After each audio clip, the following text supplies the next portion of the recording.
there's actually nothing like going and visiting the missionaries you support and seeing where your dollars go, what they do, and how the missionaries use the dollars that your church sends.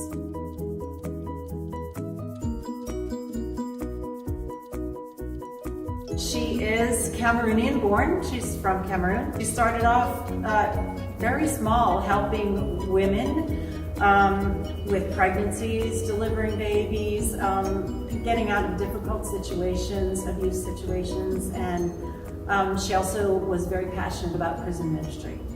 And so she had a small, it wasn't even really a clinic, it was just a place where she could house a small number of women until they got back on their feet when they got out of abusive situations and or after they had their babies. From that, from her small beginnings, she now runs what they call a clinic, but it is actually a full-fledged hospital. They do everything from admitting you for cuts and bites and scrapes to surgery, and they have incubators for premature babies. They do it all, and it's unbelievable how many people they help.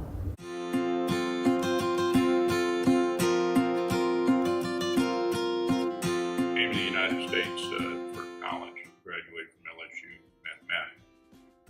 Went on to get his doctorate degree and is now a professor in Virginia.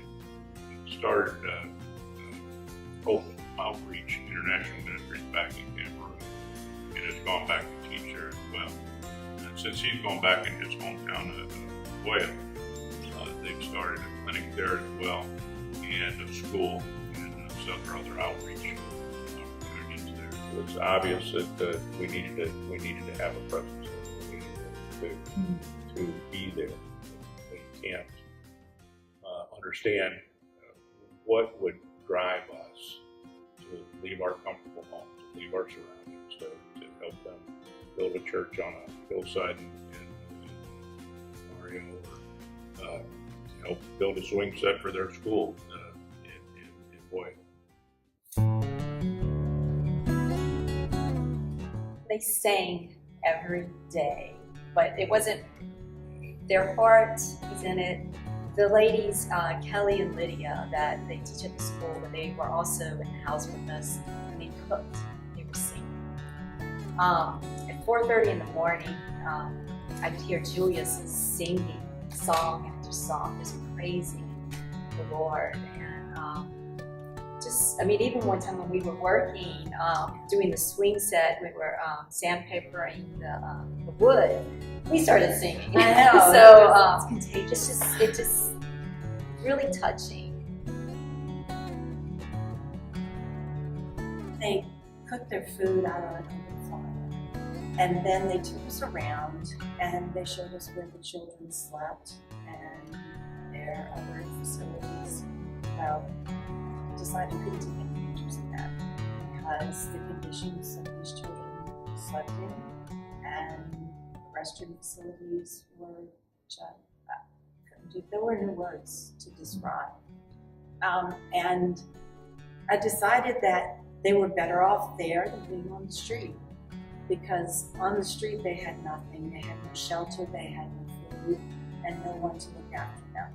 So they're better off there. At least they're getting at least one meal a day. They have a roof over their head.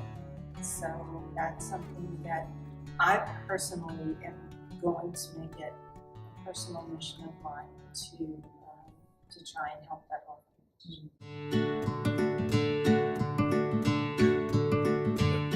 Julius's school, Hope Academy, is a bilingual primary school. They've been adding a class a year up until 6th grade, and they're looking at expanding it up through high school now. The resources aren't there yet. They've got to get the people. Kids are being trained to be champions. That's their motto. And 2 languages, 6th graders with 2 languages, and doing so well. Esther trains pastors, and then she sends them out to create their own ministries. especially with the prison industry. Julius as well has been working with Charles Stanley. Charles Stanley Ministries has been over there.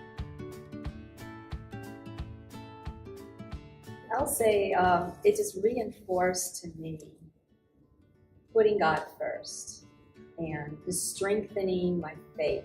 For me, it's a shutdown of the world. I release. I leave everything behind. No phone, no news, no outside distraction. Giving it to Him. It's His place and not His place. Never forgets that I am just so blessed by the people I go to see and all the people I meet. There's just so much love.